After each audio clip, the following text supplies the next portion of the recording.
Kala, mukhang malalim nang iniisip mo, ha? Alam ka muna. Thank you. Ano ba iniisip mo? Wala lang.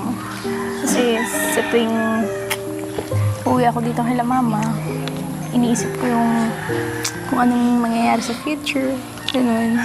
Tapos, syempre, naandun na din yung pressure. And syempre, manganganak si mama. 2 months na lang. Then, yung kinikita naman ni Papa, sapat lang sa pang-araw-araw, di ba? Kaya, kailangan kong sibagan.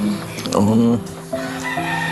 Ayun naman, ay naintindihan naman kita dyan kasi wala, halos para sa niliman tayo ng pinagdaraanan. Provider, ika nga. Mga kanya-kanya natin pamilya. So, naintindihan ko yan. Tsaka, o nga, nabagit mo nga, sobrang lapit na. Ilang buwan na lang, lalabas na yung kapatid mo. Diba? Pero, alam mo na, huwag mo na sigurong isipin masyado. Tsaka, ako, alam ko naman, sobrang sipag mo. Lahat iniisip mo para sa pamilya mo. Pero, maglaan ka naman ng oras sa sarili mo. Magpahinga ka. Kasi, baka ano pang mangyari sa'yo. Baka mas madaglagan yung iniisip mo. O kaya nila, di ba? Thank you. Saka ako naman is, eto, yung pahinga ko, kapag nauwi ako dito kala mama, binibisita ko sila. And syempre, ikaw din. Kailangan mo din yun. Kailangan mo din ang pahinga.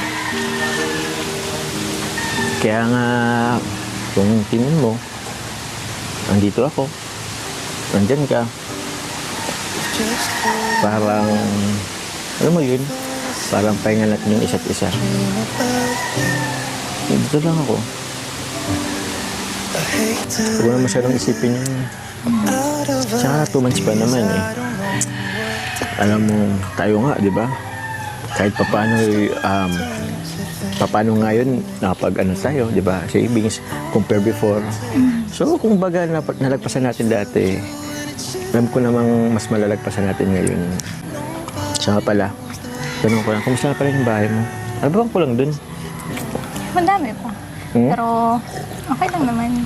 Medyo, naginto lang din sa pagtrabaho ngayon. Siyempre, kailangan ko muna mag-ipon. Siyempre, para doon, para kay mama. Yun. May natatabi ka pa naman, ano? Siya?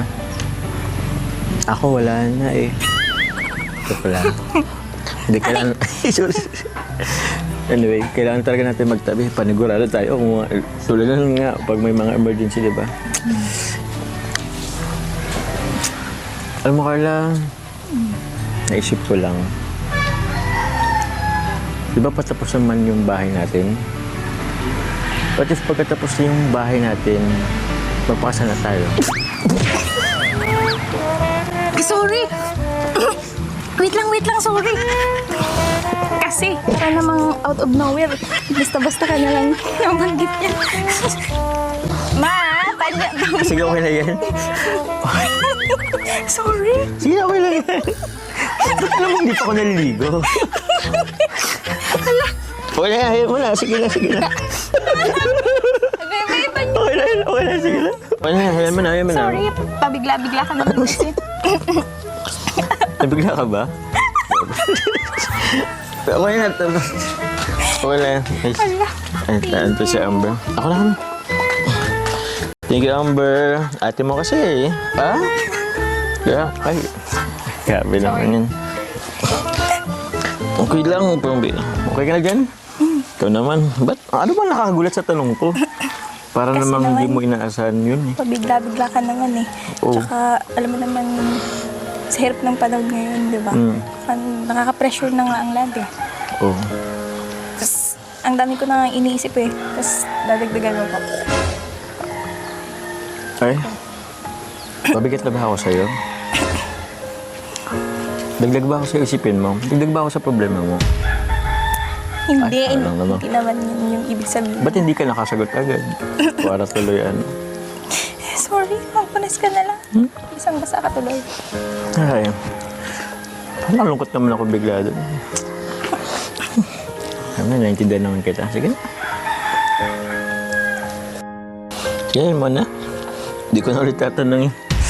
Alam ko na-pressure ka lang. Sa dami ba naman inisip mo ngayon? Next year. Joke. Yan. Thank you sa pag-intindi. Okay lang. Thank you sa blessings, ha? Dami, ah. Shower, ah. Okay na, okay lang. Toothbrush naman ako eh. Ha? Toothbrush naman ako. Nag-toothbrush ka?